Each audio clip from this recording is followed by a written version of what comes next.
Neuralink এই নামটি আজ প্রযুক্তির জগতে এক রহস্যময় ও আলোচিত শব্দ। এটি মূলত ইলন মাস্কের একটি উচ্চাভিলাষী প্রকল্প, যার লক্ষ্য হল মানুষের মস্তিষ্ককে কম্পিউটারের সাথে সংযুক্ত করা। শুনতে অবিশ্বাস্য লাগলেও বিজ্ঞান ও প্রযুক্তির অগ্রগতির এই যুগে বিষয়টি বাস্তবে রূপ নিচ্ছে। নিউরালিঙ্ক এমন একটি নিউরো প্রযুক্তি প্রতিষ্ঠান যারা ব্রেন কম্পিউটার ইন্টারফেস তৈরি করার কাজ করছে। এর মাধ্যমে মানুষ সরাসরি তাদের চিন্তা দিয়ে যন্ত্র বা প্রযুক্তি নিয়ন্ত্রণ করতে পারবে। নিউরালিঙ্ক প্রথমবার জনসমক্ষে আসে 2016 সালে, যখন ইলন মাস্ক ঘোষণা দেন যে তিনি এমন একটি প্রতিষ্ঠান চালু করেছেন যার কাজ হবে মানব মস্তিষ্ক এবং কৃত্রিম বুদ্ধিমত্তার মধ্যে সেতুবন্ধন তৈরি করা। নিউরালিঙ্ক যে ডিভাইসটি তৈরি করছে সেটিকে বলা হয় ব্রেন চিপ বা লিঙ্ক। এটি একটি অতি সূক্ষ্ম চিপ যা মানুষের মাথার খুলি খুলে মস্তিষ্কে ইনস্টল করা হয়। এতে রয়েছে হাজার হাজার ইলেকট্রোড যা মস্তিষ্কের নিউরন বা স্নায়ুকোষ থেকে সিগন্যাল সংগ্রহ করতে পারে এবং সেই সিগন্যাল কম্পিউটারে পাঠাতে পারে।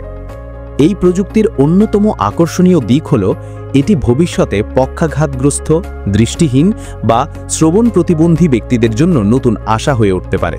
উদাহরণস্বরূপ, যদি কারো মেরুদণ্ডের কোনো অংশ ক্ষতিগ্রস্ত হয়ে যায় এবং তার শরীরের নিচের অংশ অবশ হয়ে যায়, নিউরালিঙ্কের মাধ্যমে সেই ব্রেনের সিগন্যাল আবার দেহে পৌঁছে দিয়ে চলাফেরা করার ক্ষমতা ফিরিয়ে আনা সম্ভব হতে পারে।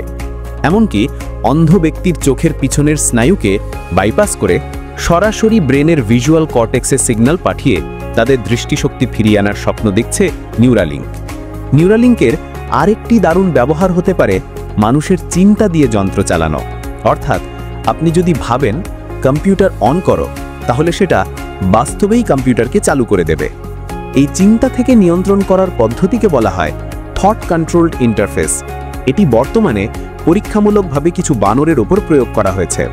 নিউরালিঙ্ক এর একটি ডেমোতে দেখা গেছে একটি বানর শুধুমাত্র তার চিন্তা ব্যবহার করে কম্পিউটারে ভিডিও গেম খেলছে।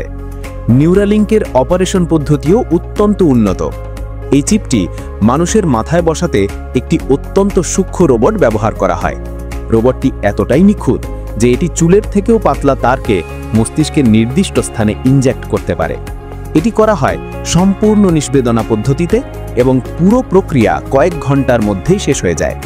ইলন মাস্ক দাবি করেছেন ভবিষ্যতে এই অপারেশন হবে অনেকটা লেজার আই সার্জারির মতো সহজ ও কম ঝুঁকিপূর্ণ।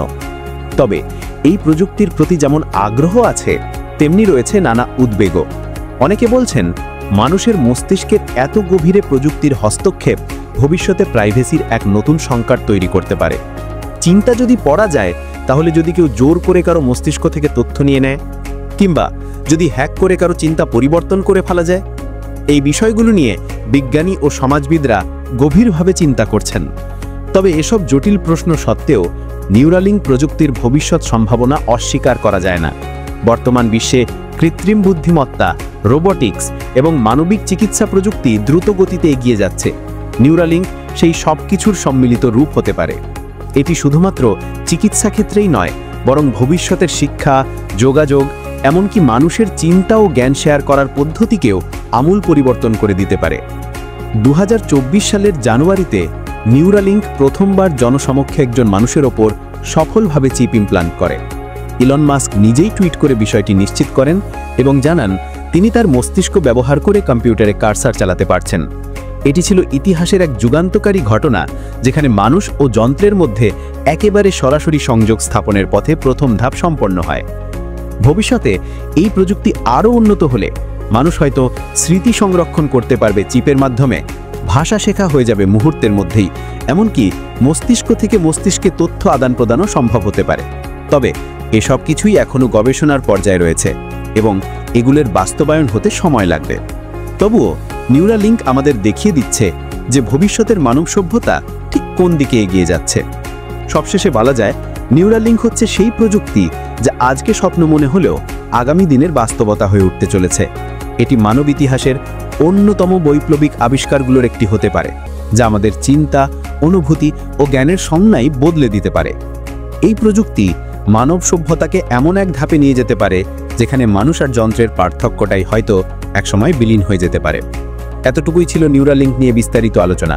এই বিষয়টি শুধুমাত্র একটি প্রযুক্তি নয়, এটি ভবিষ্যতের এক সম্ভাবনার নাম। আপনার কি মনে হয় এই প্রযুক্তি আমাদের জন্য আশীর্বাদ না অভিশাপ? নিচে কমেন্টে জানাতে ভুলবেন না। দেখা হবে পরবর্তী ভিডিওতে। ততক্ষণ পর্যন্ত ভালো থাকুন, সুস্থ থাকুন।